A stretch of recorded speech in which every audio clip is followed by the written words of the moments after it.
अच्छा जी, सर अभी हमने ना कुछ देर पहले बात करी with respect to cost, different type of cost और उनका क्या बिहेवियर हो सकता है। अब एक छोटा सा सवाल आपके सामने है, यही चीजें अगर आपके पास नंबर्स में आ जाए और आपको वैल्यूज क्रंच करनी पड़े, तो फिर हम क्या काम करेंगे? अच्छा, मैंने ना जानबूझ के यहाँ पर आपको 3 कॉस्ट दी हैं, ए, बी और सी, और ये तीनों कॉस्ट आपको मैंने 3 अलग-अलग एक्टिविटी लेवल्स के ऊपर दी है। मैंने जानबूझ के ना इसका नाम ए, बी और सी रखा है, इसको कोड में रखा है। अगर मैं आपको बोल देता कि यार ये कॉस्ट जो है वो इंश्योरेंस है, ये आपका रॉ मटेरियल है और ये फला-फला कॉस्ट है, तो आप फौरन से पहचान लेते हैं क्योंकि हमने पिछले एग्जांपल में बात की है। मैं चाह रहा हूं कि आप कॉस्ट की आइडेंटिफिकेशन और कॉस्ट के बिहेवियर को आइडेंटिफाई करें with respect to the change in activity level. याद रखिएगा, कॉस्ट का बिहेवियर उसके एक्टिविटी लेवल के साथ-साथ चेंज होगा और उसके एक्टिविटी लेवल के हिसाब से आपने बात करनी है। मिसाल के तौर पे, अगर मैं कॉस्ट ए की बात करूं, तो कॉस्ट ए को अगर आप गौर करें तो चाहे 10,000 यूनिट्स बन रहे हो, चाहे 20,000 यूनिट बन रहे हो या चाहे 30,000 यूनिट आपके पास बन रहे हो, कॉस्ट ए में किसी किस्म का चेंज नहीं आ रहा। तो क्योंकि एक कॉस्ट ऐसी है जिसमें किसी किस्म का चेंज नहीं आ रहा, despite the fact that there is a change in activity level, तो ऐसी कॉस्ट को हमारी जबान में फिक्स कॉस्ट बोला जाता है। अब ये कुछ भी हो सकता है, ये आपके पास इंश्योरेंस भी हो सकता है, या आपके पास straight line reducing balance method depreciation भी हो सकता है, ये इंटरेस्ट कॉस्ट भी हो सकती है, सैलरीज भी हो सकती है, रेंट भी हो सकता है, ठीक है ना? तो पहली रिक्वायरमेंट है आइडेंटिफाई कॉस्ट बिहेवियर। मैंने ए के बारे में बता दिया कि सर ए जो है वो फिक्स कॉस्ट। अब बात करते हैं बी और सी की। सर कॉस्ट बी जो है वो 10,000 यूनिट, 20,000 यूनिट और 30,000 यूनिट्स के ऊपर कंटिन्यूसली चेंज हो रही है। तो एक बात तो तय हो गई, अगर एक कॉस्ट कंटिन्यूसली चेंज हो रही है, इसका मतलब कि ये कॉस्ट आपकी फिक्स नहीं है। सर अगर ये फिक्स नहीं है तो फिर ये क्या हो सकती है? बेटा या तो ये वेरिएबल कॉस्ट होगी या फिर ये सेमी वेरिएबल कॉस्ट होगी। अब सर कैसे पता चलेगा कि वेरिएबल कॉस्ट है कि सेमी वेरिएबल कॉस्ट है? तो बेटा याद रखें, वेरिएबल कॉस्ट में हमने एजम्पशन ये होल्ड की थी कि वेरिएबल कॉस्ट में किसी भी किस्म का चेंज पर यूनिट की बेस पे नहीं आता। मिसाल के तौर पे अगर मैं मार्केट में जाऊं और मार्केट में जाके जो है वो एक किलो फ्रूट बाय करूं और वो 1 किलो मुझे 50 रुपए का आ रहा हो, तो जब मैं 2 किलो बाय करने जाऊंगा तो वो 2 किलो मुझे 100 रुपए के आएंगे। अगर मैं 10 किलो बाय करने को जाऊंगा तो वो 10 किलो मुझे 500 इंटू 10 500 रुपए के आएंगे। सर अगर मैं 1000 किलो बाय करूंगा तो सर 1000 किलो मुझे 50 रुपए के हिसाब से 50,000 के आएंगे।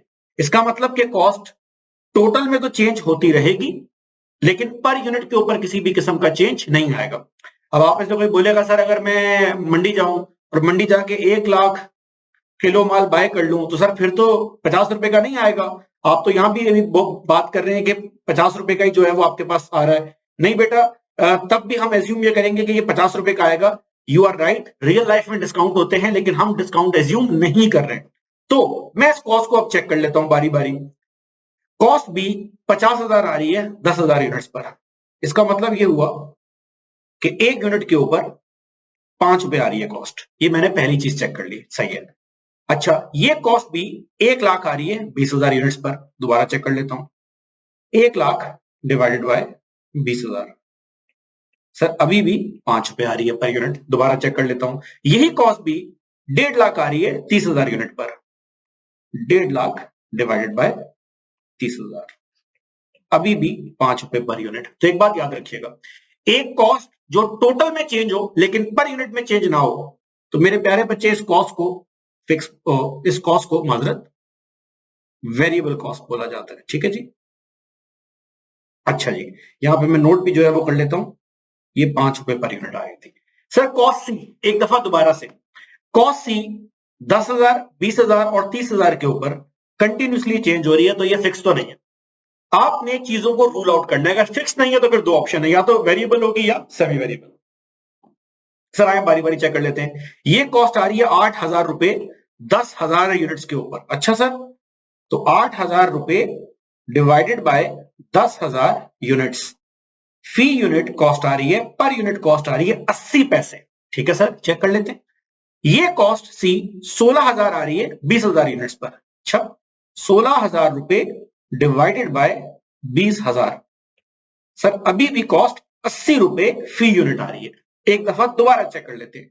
कॉस्ट सी 24,000 आ रही है 30,000 यूनिट्स पर। 24,000 डिवाइडेड बाय 30,000 अभी भी आ रही है 80 रुपए 80 पैसे फी यूनिट। तो जो कॉस्ट, दोबारा से बोल रहा हूं, टोटल में चेंज हो लेकिन पर यूनिट के ऊपर चेंज ना हो, उसको हमारी जबान में वेरिएबल कॉस्ट बोला जाएगा। ठीक, मैं यहां मेंशन कर लेता हूं कि ये 80 पैसे आ रही थी फी यूनिट। तो पहली रिक्वायरमेंट मेरे पास हो गई है। कह रहा था आइडेंटिफाई कॉस्ट बिहेवियर, हमने कॉस्ट बिहेवियर आइडेंटिफाई करना सीख लिया, लेकिन अब ये बेसिक सवाल है, पार्ट 1 है, स्टेप बाय स्टेप में कॉम्प्लेक्सिटी ऐड होगी। सर दूसरी रिक्वायरमेंट में मुझे बोल रहा है, कह रहा है prepare a cost estimate at an activity level of 45,000 और 0 यूनिट। कह रहा है ये ए और बी की, ए बी सी की जो कॉस्ट है, ये बताओ कि अगर मैं 0 यूनिट बनाऊं या अगर 45,000 यूनिट बनाऊं तो क्या होगा। सर चेक कर लेते हैं।